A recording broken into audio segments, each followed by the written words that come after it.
రివ్యూవర్గా success అయ్యో, ఒక big boss కంటెస్టెంట్గా success అయ్యో, బయటకు వచ్చిన తర్వాత ఒక సెలూన్ పెట్టి బిజినెస్లో సక్సెస్ అయ్యో, ఇల్లు కొనుక్కుంటున్నావు, కార్లు కొనుక్కుంటున్నావు, ఇంత సక్సెస్ స్టోరీ ఉంది కాబట్టి ఏదైనా లక్ ఉందేమో అని చెప్పేసి ఫస్ట్ గెస్ట్గా నేను కూర్చోబెట్టడం జరిగింది. లక్ కాదు బ్రో, యాక్చువల్గా నేను ఏది నమ్ముతానంటే ఆ లక్ కూడా యాక్చువల్గా ఏంటంటే నా లైఫ్ ఇది నేను చూసిన తర్వాత నేను నమ్మేది ఏంటంటే ప్రతి మనిషికి ఒక పర్టికులర్ టైం ఒక పాయింట్లో మనది టర్న్ అవుద్ది, ఆ తర్వాత ఎవడు ఆపలేడు.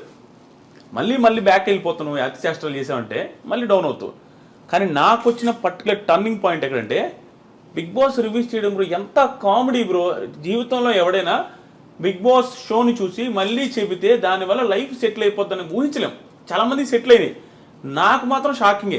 మిగతా వాళ్ళందరికీ నాకు డిఫరెన్స్ ఏంటంటే అందరు లైఫ్లో సెటిల్ అవ్వచ్చు, నా లైఫ్ సెటిల్ అవ్వడమే కాకుండా బిగ్ బాస్ కంటెస్టెంట్ లోపల పోయి వచ్చాను. అది చాలా మిరాకిల్. ఇది వెళ్ళి రావడం, అక్కడ సక్సెస్ అయ్యి రావడం. అక్కడ నాకు టర్నింగ్ పాయింట్ ఎక్కడొచ్చిందంటే హెవీ ప్రాబ్లమ్స్ ఫేస్ చేసిన ఆదిరెడ్డి. ఎంత ప్రాబ్లమ్స్ అంటే నేను హార్ట్ఫుల్గా చెప్తున్నా, చాలామంది యూత్ అసలు ఫేస్ చేస్తుండ్రు, అన్ని ప్రాబ్లమ్స్ ఫేస్ చేశా. అవి అనుకుంటే కొంతమంది కామెంట్లు అనొచ్చు, అబ్బా చాలామంది ఫేస్ చేసేయాలని. నా ప్రాబ్లమ్స్ నాకు భయంకరంగా ఎక్కువ, అంటే అందరికంటే ఎక్కువ అని చెప్పకూడదు కానీ చాలా మంది ఫేస్ చేస్తుంటారు చూసారు. ఆ ప్రాబ్లమ్స్తో ఈక్వల్గా ఉంటాయి నా ప్రాబ్లమ్స్. ఆ స్టేజ్ నుంచి ఈ స్టేజ్ దగ్గర రావడం ఎక్కడి నుంచి స్టార్ట్ అయింది అంటే 2018లో బిగ్ బాస్ రివ్యూ స్టార్ట్ చేశాను. అది కూడా ఎంత కామెడీగా స్టార్ట్ చేసినా బ్రో. 2018లో సీజన్ 2 అప్పుడు స్టార్ట్ చేశా. ఎంత కామెడీ అంటే నా ఫ్రెండ్ ఊరికి వీడియో పెడితే కామెడీగా ఓవర్ హుడీ వేసుకొని చేస్తుంటా. ఎంత పాత హుడీ అంటే ఆ పాత హుడీ వేసుకొని ఇట్లా పెట్టుకొని, అంటే నేనేదో పెద్ద తోపు అనే ఫీలింగ్తో చేస్తా ఉన్నాను ఇట్ట పవన్ కళ్యాణ్ స్టైల్లో. అది వైరల్ అయింది, అన్ని ఛానల్స్ పెట్టుకున్నారు. నా ఛానల్లో 100 మంది సబ్స్క్రైబర్లు ఉన్నారు. ఆ 100 మంది సబ్స్క్రైబర్స్తో అది 8,000 వ్యూస్ వచ్చింది. ఆ రోజు నుంచి ఈ రోజు దాకా మినిమం వ్యూస్ లేకుండా నా ఛానల్లో వీడియో లేదు బిగ్ బాస్ రిలేటెడ్. అది నా లైఫ్లో టర్నింగ్ పాయింట్. దానికి ముందు పడ్డ కష్టాలు కొన్ని చెప్తాను చూడండి. నేనదే లక్ అన్నా చూసారా, ఆ లక్ ఆ టైం ఉంది చూసారా, అది కలిసి వస్తే ఎవడు ఆపలేడు. నాకు కలిసి వచ్చిన పాయింట్ ఇది. దానికి ముందు 30 ఇయర్స్ బ్రో. నాకు ఈ ఇంటర్వ్యూలో నాకు తెలిసి నేనే మాట్లాడతాను ఎక్కువ, నాకు అట్లా అనిపిస్తుంది ఒక్కోసారి. అందుకే నేను అడుగుదాం అనుకున్న క్వశ్చన్స్ అంటే ముందే ఆన్సర్లు వచ్చేసి నేను ఇంటర్వ్యూస్ ఎవరైనా నేను ఎందుకు ఇవ్వనంటే నేను హార్ట్ఫుల్ గా మాట్లాడేసి నాకు ఆనంద బాష్పాలు వచ్చేస్తాను. నా లైఫ్ జర్నీ గురించి నేను చూసుకుంటే యాడ్ నుంచి యాడికి వచ్చానని నాకు తెలియకుండా నాకు వేరే వాళ్ళ ముందు ఎమోషనల్ అవ్వడం నాకు ఇష్టం ఉండదు. నేను ఎమోషనల్ అయిపోతా. నాకు అలా అనిపిస్తుంది. ఎందుకంటే ఎన్ని పీక్ ప్రాబ్లమ్ చూసి ఇప్పుడు ఎంత హ్యాపీగా ఉన్నాను నాయనని. ఇప్పుడు 30 ఇయర్స్ ఉన్నాయి బ్రో. ఎవ్వడు ఆర్డినరీ పర్సన్ ఎవరైనా కంపేర్ చేసుకోవచ్చు. నాది ఇప్పుడు 2018లో 30 ఇయర్స్, 2018లో 30 కాదు, 2018లో నాకు 28 ఏమో. నా పెళ్ళి 8 30 ఇయర్స్. ఓకే. సో 30 ఇయర్స్ వరకు నేను 29 ఇయర్స్ వరకు నేను సెటిల్ అవ్వలేదు. సెటిల్ ఇన్ ద సెన్స్ ఏమీ లేదు నా లైఫ్లో. మా ఒక సింధూరు అనే ఊరు ఉంటుంది, నేను ఇది ఎక్కడ చెప్పలా. నేను ఎలక్ట్రికల్ ఇంజనీర్. కొన్ని నేను చెప్పలేను, మరి ఓవర్ డ్రామాటిక్గా ఉంటుంది నా లైఫ్ స్టోరీని. కొన్ని చెప్పను, ఈరోజు కొన్ని చెప్పలేను. కానీ ఎందుకు చెప్పాలి అంటే ఆడియన్స్లో మీరు రివ్యూ స్టార్ట్ చేసిన తర్వాత మిమ్మల్ని చూసి ఓకే ఇలా కూడా సంపాదించేసి డబ్బులు అని చెప్పి యూట్యూబ్లో చాలామంది రివ్యూ స్టార్ట్ చేసిన వాళ్ళు ఉన్నారు, వాళ్ళు సక్సెస్ అయ్యి వాళ్ళ లిమిట్లో వాళ్ళు సంపాదించుకుంటున్న వాళ్ళు కూడా ఉన్నారు. కాబట్టి ఇలాంటి స్టోరీస్ అని వింటే అందరికీ ఇన్స్పిరేషన్గా ఉంటుంది కాబట్టి అడుగుతున్నా క్వశ్చన్. సింధనూరు అనే ఊర్లో నేను ఎలక్ట్రికల్ ఇంజనీర్ అయ్యి ఉండి పరిస్థితి బాగాలేక సివిల్ ఫీల్డ్లో సివిల్ ఇంజనీర్ యాక్టింగ్ చేస్తూ తార్ రోడ్ల దగ్గర ఇలా పెట్టి ఆ మీటర్ ఉంటుంది, ఓన్లీ సివిల్ ఇంజనీర్స్ కంపేర్ చేసుకోవచ్చు, వాళ్ళకి అర్థమవుతుంది ఎన్ని సెంటీమీటర్స్ తారు వచ్చిందని ఇటు చూడాలి ఉంగి. అది చేసేవాడు నేను. మొత్తం నల్లగా అయిపోయి తార్ రోడ్డు ఇక్కడ 13,000 14,000 ఇచ్చేవాళ్ళు. అక్కడ పని చేస్తున్నప్పుడు అక్కడ చిన్న రూమ్ ఇస్తారు మాకు. ఆ రూమ్లో ఉన్నప్పుడు మా నాన్న ఒకరోజు కాల్ చేసిండు, బాధపడతా. అప్పుడు పోయి పొజిషన్ చాలా బ్యాడ్గా ఉండేది అనమాట. ఎట్టొక్కటి చేసుకోరా, సెటిల్ అవ్వరా, నువ్వు నీది ఒక్కటే నాకు బాధ. ఎందుకంటే బాధ నాది ఒక్కటే కాదు, మా చెల్లెళ్ళు బ్లైండ్, మా చెల్లికి కనిపించదు, మా చెల్లి పెళ్లి చేసుకొని అంటుంటుంది, అదొక పక్క మా నాన్నకి బాధ ఉంది. ప్లస్ మా మదర్ సూసైడ్ చేసుకొని చనిపోయి ఉన్నారు, అదొక బాధ ఉంది. ఫైనాన్షియల్గా బీభత్సమైన ప్రాబ్లమ్స్లో ఉంది, పీక్ ప్రాబ్లమ్స్. 11 లక్షల చిల్లర బ్యాంకులో లోన్స్ ఉన్నాయి మా నాన్నకి. నాకు తెలుసు, నేను రాజకీయాలు పెద్ద కాన్సన్ట్రేట్ చేయను కానీ ప్రతిసారి ఎలక్షన్లకు ముందు ప్రతిసారి దేవుని మొక్కునేది తెలుసు. ఒకప్పుడు మా నాన్న మా అకౌంట్లో అదే మా లోన్స్ ఏదైతే ఉంటాయో చూసారు, అగ్రికల్చర్ లోన్స్, అవి వెళ్ళిపోవాలా. అది ఎవడు హామీ ఇస్తే వాళ్ళు గెలవాలని కోరుకునేది. చాలా మంది ఇచ్చారు అట్లాంటి హామీలు. ఈసారి అగ్రికల్చర్ లోన్స్ మొత్తం పోతాయి, వాళ్ళు ఇచ్చారు, వీళ్ళు ఇచ్చింది, అన్ని ఈ గవర్నమెంట్ ఇచ్చింది, ఆ గవర్నమెంట్ ఇచ్చింది. ప్రతిసారి నేను ఎవరికి హామీ ఇస్తే వాళ్ళు గెలవాలనుకున్నాను. అంటే నాకు లైఫ్లో ఇంకేం గోల్స్ ఉండేది బ్రో. నా లోన్స్ క్లియర్ అయిపోతే మా నాన్న హ్యాపీ, నేను హ్యాపీ అనుకున్నాను. అలా మా నాన్న ఆ రోజు సింధనూరు దగ్గర ఫోన్ చేసినప్పుడు బాధపడతా మాట్లాడాడు. అది నాకు ఇప్పటికీ గుర్తుంది. ఆ రోజు నుంచి మళ్ళీ ఆ 30 ఏళ్ళు అని చెప్పేసి పెళ్ళి అయ్యే రోజు వరకు నాకు పిల్లని ఎవరు ఇచ్చేవాళ్ళు లేరు బ్రో. అంటే ఇంకా నా పెళ్లి గురించి టాకే వచ్చేది లేదు మా ఇంట్లో. ఎందుకు సంపాదించట్లేదన్నా, లేకపోతే నేను అప్పుడు ఎంత బ్రో 48 కేజీలు వెయిట్ ఉండేవాడిని, 50 కేజీలు నా హైట్ ఇంతే ఉండదు, 6.3 48 కేజీల వెయిట్తో మా అమ్మ సూసైడ్ చేసుకున్న ఇంటికి ఎవరైనా అంటే ఎందుకు సూసైడ్ చేసుకున్నదో, ఎన్ని ప్రాబ్లమ్స్ ఉన్నాయో, ఆ ఇంటికి మళ్ళీ కోడలు ఎవరైనా ఇవ్వాలనుకుంటారా? ప్లస్ మా ఇంట్లో మా చెల్లెలు అలాగే ఉంది, ఒక పర్సన్ హ్యాండిక్యాప్డ్ పర్సన్ ఉండే ఇంటికి ఎవరు ఇవ్వాలనుకోరు. అలాంటి సిచ్యువేషన్లో ఉన్న నాకు పెళ్లి తాట మా ఇంట్లో లేదు, నాకు లేదు, ప్లస్ అప్పులు నేను అందరికీ తెలుసు. ఆ పొజిషన్ నుంచి 30s నాకు ఎలా ఉన్నాడు చూడు, నా పెళ్లి కాలేదు, ఎవరికైనా ఒక పర్సన్కి ఎలా ఉంటుంది బ్రో, జాబ్ లేదు, పెళ్లి కాలేదు, అందరూ అడుగుతారు. మన ఫ్రెండ్స్కి మన ఫైనాన్షియల్ ఇదేంది తెలీదు, మన బీటెక్ ఫ్రెండ్స్కి ఏమంటారు, ఫోన్ చేసి ఏం మామ ఎప్పుడు పెళ్ళి అంటారు, మనం ఏం చెప్పలేము, ఏం చేస్తున్నారు అంటారు, ఏమి చెప్పలేని పొజిషన్. ఆ టైంలో వెనక ముందు ఆలోచించుకుంటే అంటే ఇంకా లిటరల్గా ఆ పొజిషన్ ఎట్లా ఉందంటే నిల్ అనమాట బ్రెయిన్లో. అంటే ఇంక మనకు ఆలోచించడానికి కూడా ఎట్టబోతే అట్ట వదిలేసిన, మొత్తం ఫ్రీగా వదిలేయబట్టే బిగ్ బాస్ రివ్యూ చేసిన కామెడీగా. అంటే నీకు ఒక టైం వస్తుంది బ్రో, నేను కాన్సన్ట్రేట్ చేసి నా లైఫ్ని నా కెరీర్ టర్న్ అవ్వాల, నోటుకు వచ్చినట్టు వదిలేస్తే కెరీర్ ఒక మలుపుకి వచ్చింది.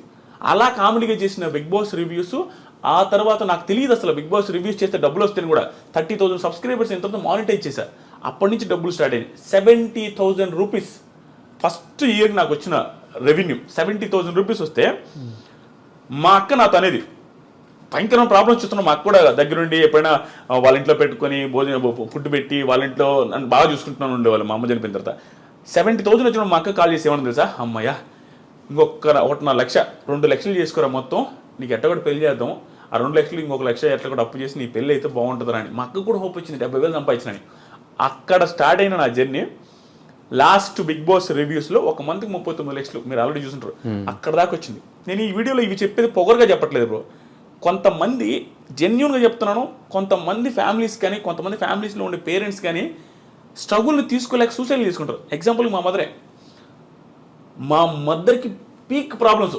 మా ఇంట్లో అందరికీ ఏంటంటే ఆస్తులు ఉండేవి బ్రో. ఆస్తులు ఎలాంటి ఆస్తులు, మెట్ట ప్రాంతం అది, ఆస్తులు అయితే ఉంటాయి చెప్పుకోవడానికి 8 ఎకరాలు 9 ఎకరాలు 10 ఎకరాలు అంటారు, కానీ అవి ఎవడు కొండవు దాంట్లో పంటలు పండు. ప్లస్ పల్లెటూరులో ఉండేవాడు పీక్ ప్రాబ్లమ్స్ వచ్చినా అవి అమ్మడు.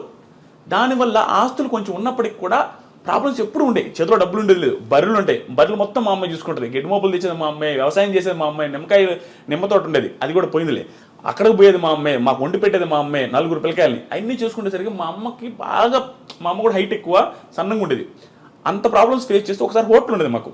ఎంత ప్రాబ్లమ్స్ అంటే ఒకసారి ఊహించుకుంటేనే అంటే నేను పేరెంట్ అయిన తర్వాత మా ఇంట్లో వాళ్ళు ఎంత స్ట్రగుల్ అయి ఉంటారో మా అమ్మ అనిపిస్తుంది. మా వైఫ్ని చూసిన తర్వాత హోటల్ ఉండేది, చిన్న హోటల్, ఊర్లో రేకుల షెడ్ వేసి ఒక హోటల్, మా సొంత ప్లేసే కాబట్టి అక్కడ పెట్టాము. బోండాలు, ఇడ్లీలు, పూరీలు అన్నీ చేసి మా అమ్మాయి పెట్టి, మా అమ్మాయి వండి అందరికీ పెడతా ఉండేది. అవే డబ్బులు వస్తూ ఉండేవి. అప్పుడు మేము హ్యాపీగా ఉన్నాం. ఆ టైంలో, ఆ హోటల్ పెట్టిన టైంలో మా మంచి సక్సెస్లో ఉండేది. ఓకే, కొంచెం డబ్బులు చూస్తున్నాం. ఆ టైంలో నేను బీటెక్ జాయిన్ అవుతూ ఉండేది. జాయిన్ అయ్యి బీటెక్ కాలేజీకి పోయే ముందు రోజు మండలు దుడిచేది, ప్యాకెట్లు కట్టేది. నాకు ఇష్టం ఉండదు, ఎవరికి ఇష్టం ఉండదు బ్రో. బిల్డప్ ఇవ్వాలని ఎవరికైనా ఉంటుంది. మిడిల్ క్లాస్ పర్సన్ బిల్డప్ ఇస్తాం. బీటెక్ స్టూడెంట్ అంటే ఏమనిపిస్తుంది, సో బిల్డప్ ముందు అనుకునే వాళ్ళం. ఆ ప్యాకెట్లు కట్టుకుంటా, అవి క్లీన్ చేసుకుంటూ ఉండేది. ఆ టైంలో మా అమ్మకు ఒకరోజు నేను పూరి చేస్తా, పూరి బాండలు మొత్తం కాలం మీద పడిపోయింది. వేడి ఆయిల్ డైరెక్ట్ పూరీలు చేస్తూ ఉంది, అది స్లిప్ అయి పడిపోతే ఆ పడ్డ కాళ్ళంతా కాలిపోయింది, ఎగిరొచ్చి ముఖం మీద అంతా పడ్డాయి. మొత్తం ముఖం కాలింది, కాలు కాలి. మా అమ్మ ఆల్మోస్ట్ 3-4 నెలలు బెడ్ రెడ్. అక్కడి నుంచి అంటే ఆ రోజు నుంచి మా అమ్మకి మొత్తం టర్న్ అయింది. అంటే ప్రాబ్లమ్స్ ఏమి ఎక్కువ ఉన్నాయి, లోన్స్ ఏమి ఎక్కువ ఉన్నాయి, మా చెల్లెళ్ళు ఒక బాధ, ప్లస్ మా నాన్న పెద్దగా వర్క్ చేయడు, నాదొక బాధ, నాకు జాబ్ లేదు, ఇవన్నీ బాధలు పెట్టుకొని ఆ టైంలో మా అమ్మ ఏమనిపిస్తుందంటే ఈ పెయిన్స్ ఎక్కువ ఉండేవి, బ్యాక్ పెయిన్ ఎక్కువ వచ్చేది, ఈ ఆయిల్ పడ్డ మంటలు ఎప్పుడు ఉండేవి. దానివల్ల సడన్గా ఒకరోజు సూసైడ్ చేసుకుని చచ్చిపోయింది. అది ఎందుకు చచ్చిపోయింది, ఏమి రీజన్స్ అనేది తెలియదు. మాకు అర్థమైంది ఏంటంటే ఎప్పుడు బ్యాక్ పెయిన్ అంటూ ఉంటుంది, ఈ మంటలు అంటూ ఉంటుంది, పరిస్థితులు బాగాలేవు, అప్పులు ఎట చేయాలనేది. ఎందుకంటే మా అమ్మ ఒక్కటే కష్టపడతా ఉంటుంది. అవన్నీ తట్టుకోలేక సూసైడ్ చేసుకుని చచ్చిపోయింది బాత్రూమ్కి వెళ్ళి. అది కూడా నార్మల్. ఆ రోజు కూడా లాస్ట్ ఫుడ్ తినింది నేనే. గోంగూర పచ్చడి నాకు ఎప్పటికీ గుర్తుంది. అంటే మన బెల్ల పెట్టుండదు తెలుసాను. ఇప్పుడు నేను రిగ్రెట్ ఫీల్ అవుతా. ఆ రోజు కూడా నాకు ఇప్పటికి గుర్తు. ఏంది మా ఈరోజు కూర అంటే పచ్చడి రానిది. పచ్చడితో ఏంది అంటే మా ఇది సరే పెట్ట 2 ముద్దలు తిని నేను తినలేను తిను. మన బిహేవియర్ అట్లా ఉంటుంది. బిల్డప్ ఇస్తుంటాం కదా, ఇసిరేసేది ప్లేట్లు, అదే విధంగా ఉండేది. అక్కడ పెట్టేస్తే మా అమ్మాయి లాస్ట్లో సరే నేను తింటలేపు అన్నది పెట్టేసి ఆ ఫ్రెండ్ వాళ్ళ ఇంటికి వెళ్ళిన. రోజు అరే పడుకునేది మా ఫ్రెండ్ వాళ్ళ ఇంట్లో. ఎందుకంటే చిన్నప్పుడు మా ఇంట్లో దొంగలు పడ్డారు. అప్పటి నుంచి నాకు దొంగలంటే భయమే, మా ఇంట్లో పడుకున్నాను. అక్కడికి వెళ్తే నేను వేరే ఫ్రెండ్స్తో ఫోన్ మాట్లాడుతున్నా 11-11:30 టైంలో నాకు ఫోన్లు వస్తా ఉన్నాయి మా ఇంట్లో నుంచి నాన్ స్టాప్గా కట్ చేస్తా ఉన్నా, మనకి ఓవరు కట్ చేస్తున్నా ఒక టైంలో ఏక ఫోన్ చేస్తానంటే ఇంటికి అడిగినా అన్నాడు. మర్చిపోయి నేను ఎత్తలా, ఫోన్ ఎత్తకపోతే నా ఫ్రెండ్ లోపల ఇంట్లో ఉన్నాడు, వాడికి ఫోన్ చేసి అది ఏంటి ఫోన్ ఎత్తట్లేదు ఒకసారి ఇంటికి రమ్మని రాను. వాళ్ళకి మా అమ్మ చచ్చిపోయిన విషయం చెప్పేశారు, అలా చెప్పేశారు. నేను బయట ఫోన్ మాట్లాడుతున్నా నైస్గా, వాడు పప్పు తిన్న అన్నంతో వచ్చిండు బయటికి వచ్చి, మామ మీ ఇంటి దాకా పెద్ద మామ అన్నాడు. నువ్వు పోయి రాపరా, మీ అన్నతో నాకు పని ఉందంటే నువ్వు పోయి రాపరా. వాడు ఏమనంటే నెక్స్ట్ వెళ్ళి కూడా రామా అనేసరికి సరే అని నేను ఫోన్ కూడా ఫోన్ పెట్టకుండా మధ్యలో కూర్చొని బైక్లో మాట్లాడుతూ ఉన్నా. వాడులా మా ఫోన్ పెట్టి మా అన్నాడు, ఫోన్ పెట్టి అన్నాడు. పెట్టేసిన తర్వాత వాళ్ళ తమ్ముడు నా వెనక కూర్చోన్నాడు, నేను మధ్యలో ఉంటే వాడు చెయ్యి నా మీద వేస్తుంటే వాడు పప్పు అన్నం పప్పు అంతా ఉంది. రే హరీష్ ఇటు చెయ్యి కూడా కడుక్కోవాలన్నా, రే మనకేం తెలియదు కదా, ఇటు చెయ్యి కూడా కడుక్కోలేదు ముండనాయుడు అంటా ఉన్నా. మర్చిపోయిన అమ్మ అంటుడు. పోతే మా అమ్మ మా ఇంటి చుట్టూ జనాలు ఉన్నారు, ఏంది వీళ్ళందరూ ఈ టైంలో ఉంటే ఏమైనా గొడవ అయింది ఇంట్లో ఎందుకు ఏంటి అసలు. పోగానే మా అమ్మని బయట తెచ్చున్నారు, గుండెల మీద వస్తూ ఉన్నారు. అబ్బా నాకు అంటే నేను ఉన్నాను బతుకుంది అనుకున్నా ఎంత. అప్పుడు ఇంకా వెంటనే చూడగానే చచ్చిపోయింది. నేను మిద్ది మీద పోయి బీభత్సంగా ఏడ్చిపోవడానికి ఆ రోజు నుంచి దాదాపు 1 మంత్ నేను ఫుల్ స్ట్రగుల్ అయిపోయినా. యాక్చువల్గా నేను బాధపడ్ను, అమ్మ నేను ఎమోషనల్ అయిపోతా స్వామి నిజంగానే. యాక్చువల్గా నేను బాధపడ్ను. ఆ టైంలో నా బాధ అంటే తెలిసింది. అంటే వెరీ రెక్లెస్ క్యాండిడేట్ బ్రో. అంటే రెక్లెస్ అంటే మనకి ప్రేమ ఉంటుంది. చాలా మంది పిల్లకాయల దగ్గర యూత్ దగ్గర ఉండేది ఇదే, అమ్మన్న నాన్న ఇష్టమే, తెలియకుండా కోపాలు ఎవరి మీద చూపించలేక ఇంట్లో సిరీస్లు కొడతా ఉంటారు ప్లేట్లు. నేనంతే, పప్పుచారు అంటే ఇష్టం, పప్పుచారు చేయకపోతే నేను ప్లేట్ ఇస్తుండేది, ఏంది కూరలు ఎప్పుడు ఇదేనని. పరిస్థితులు బాగాలేవు, అది మనకు తెలిసినా కూడా బిల్డప్ ఇస్తుంటాం. ఆ సిచ్యువేషన్ అప్పుడు నాకు అన్నీ గుర్తొస్తుంది, ఎంత ఓవర్ చేసాము రా అని. కానీ నిజంగా చెప్తున్నా బ్రో, మా అమ్మ చనిపోయే ముందు 2 months 2-3 months మా అమ్మని భయంకరంగా అర్థం చేసుకుంటాను. చెప్పిన ప్రతి మాట వినేవాడిని. ఎందుకో మా అమ్మ భయంకర స్ట్రగుల్ అవుతుంది నాకు అర్థమైంది. అక్కడ ఒక టైం వస్తుంది చూసారా, మనం కూడా ఎంత ఎదవైనా అర్థం చేసుకుంటాడు. ఆ పక్కలో నేను ఎంత ఇబ్బంది పడుతున్నాను ఆ టైం అది మళ్ళీ అర్థం చేసుకునేది బ్రో. చిన్న మాట, ఒకప్పుడు నేను రోడ్లో పేరాపర్ వచ్చినాడు అంటే నేను పంపము అనేవాడిని. అలాంటిది ఒక మాట చెప్పిన వెంటనే వెళ్ళేవాడిని. మా అమ్మకి భలే ఆనందం, నేను ఒక్కని ఎంత బాగా వింటున్నాడు అనే ఫీలింగ్లో ఉండేది. కానీ సడన్గా చేసుకునేసరికి మాకు ఎవ్వరికి అర్థం కాలేదు. అది ఎట్లా అంటే బాత్రూమ్ రేకులు బాత్రూము, మా అమ్మ 5.7 5.8 ఉంటుంది, ఆ ఎత్తు 5.9 ఉంటుంది అంతే. ఆ బాత్రూమ్ అంటే మనిషి ఊరేసుకొని ఏలాడాలంటే కాలు తగులుతుంటాయి. ఎలా ఎంత ఇబ్బంది పడి ఊరేసుకున్నదని మాకు ఇప్పటికీ ఆశ్చర్యంగా అనిపిస్తుంది, ఎంత పెయిన్ ఉంటే బాధపడద్దని. ఈ సుత్తంతా నేను ఎందుకు చెప్తున్నా అంటే సుత్తి కాదు, చాలా మందికి ఇది ధైర్యాన్ని ఇవ్వాలి నాకు. ఆ పొజిషన్ నుంచి మా అమ్మ లైఫ్ మారదులే ఇంకా నా జీవితమే ఇంతే అనుకుని సూసైడ్ చేసుకుంటే, అంటే నేను ఇంకా నా లైఫ్ మారదు అనుకుంటే, నేను ఇప్పుడు 20 మంది లైఫ్లు మారుస్తున్నా. నేను సెలూన్ పెట్టి నా సెలూన్లో 20 మంది పనిచేస్తున్నారు, నా చుట్టూ 5-6 మంది ఉంటారు, వాళ్ళ లైఫ్లు నేను చూసుకుంటూ ఉంటాను. ఇన్ని లైఫ్లు నేను మారుస్తుంటే మా అమ్మ లైఫ్ మార్చలేను అనుకున్నది. హోప్లెస్గా అయిపోయి సూసైడ్ చేసుకుని చచ్చిపోయింది, ఇంకా ఆనందం ఉంటుంది. అదే మా మదరు సూసైడ్ చేసుకోకుండా ఎదిరించి పోరాడి ఇక్కడ దాకా ఉండుంటే ఈరోజు మా మదర్ ఉన్నప్పుడు నా సక్సెస్ ఇంకా ఎక్కువ ఉండేది కూడా, ఆనందంలో ఇంకా హ్యాపీగా ఉండదు. ఇప్పుడు మేము వీడియో చేస్తున్నాం, మా అమ్మ మదర్ కూడా మా వీడియోస్లో ఉండుంటే ఇంకా ఎంత బాగుండేది. ఇవన్నీ ఆలోచించుకుంటుంటే నాకు అనిపిస్తుంది, ఒరే నాయన సూసైడ్ ఎందుకు చేసుకుంటారో, నా లైఫే బెస్ట్ ఎగ్జాంపుల్. అసలు టర్నింగ్ పాయింట్ ఉండదు, హ్యూజ్ ప్రాబ్లమ్స్ కానీ మా అమ్మ సూసైడ్ చేసుకున్నది. నా లైఫ్ ఈరోజు ఎట్టుంది, ఏ రకంగా ఉంది. మా ఊర్లో ఇంకొక ఎగ్జాంపుల్ నేను క్వశ్చన్ కూడా అడగా, నాకు మా ఊర్లో చిన్న ఎగ్జాంపుల్ చూడండి లైఫ్ మారడానికి. నేను జస్ట్ ఒక ఇంగ్లీష్ మాట మాట్లాడితే యా అన్నా ఒకరి ముందు, ఏదో అడిగితే యా అంటే మేము కానీ మెతుకులేదు కానీ ఇంగ్లీష్ రా నీకు అన్నారు. నేను 10th చదివేటప్పుడు ఆ పొజిషన్ అట్లుండేది మాకు. ఆ రోజు నుంచి నా దగ్గర అప్పు తీసుకుని 10,000 ఎగ్గొట్టారు. అది అక్కడ దాకా వచ్చి ఇవన్నీ మా అమ్మ చూడలే అయిపోయింది. ఇప్పుడు ఇంట్లో వాళ్ళకి ఎట్ట బ్రో, పల్లెటూరు ఆడవాళ్ళకి ఎట్ట, మా కొడుకు 30,000 శాలరీ అయితే 50 చెప్పుకుంటారు, అదే వాళ్ళకి ఆనందం. ఇవన్నీ మా అమ్మ చూడలేకపోయింది. ప్లస్ బంగారం ఉండేది లేదు, ఏ పెళ్ళిళ్ళకి పోయినా మా అత్తోళ్ళ దగ్గర తీసుకుని పోయేది. ఆ పొజిషన్ నుంచి ఈరోజు ఏమైనా కొనిచ్చే పొజిషన్ చూడలేకపోయింది. అందుకని ఆవేశపడకూడదు మనిషి.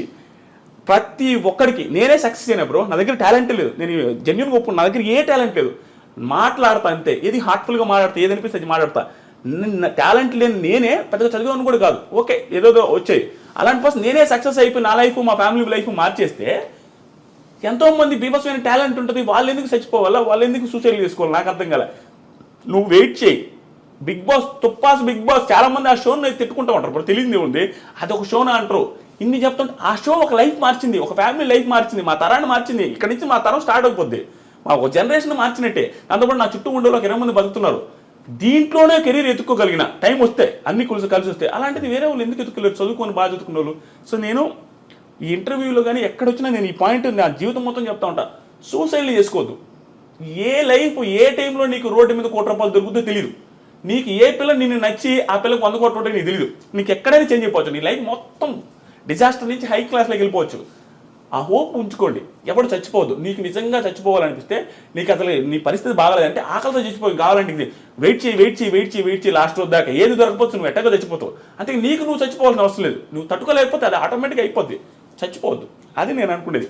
ఆ పొజిషన్ నుంచి ఈ పొజిషన్ దాకా వచ్చి చూసారా, నేను ప్రతిసారి చాలామందికి చెప్పేది అంటే, నేను నా ప్రాబ్లమ్స్ ప్రతిసారి చెప్తుంటా. ఎందుకు తెలుసా, నాకు ఇప్పుడు ప్రాబ్లం ఉందని నేను చెప్పట్లా. నేను డైరెక్ట్గా చెప్పే కదా 39 లక్షలు ఒక నెలలో వచ్చినాయి.